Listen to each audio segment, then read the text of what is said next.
Det här är en iPhone 5. Om inte ni tror så kan jag visa er. För det är ett klistermärke här. Som är en iPhone. Alltså en iPhone 5.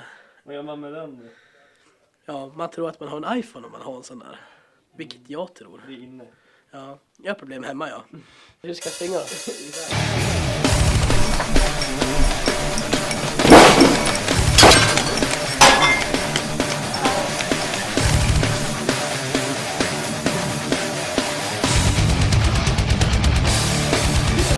Min idé.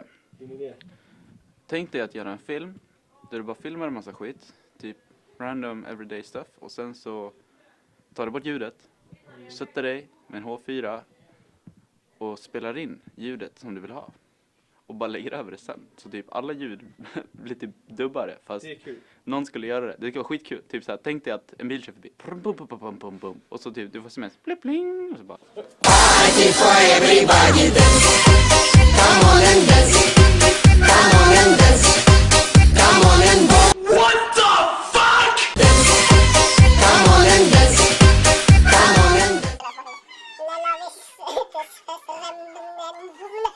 Melonis alle lojitane med i stalkne. RK 00002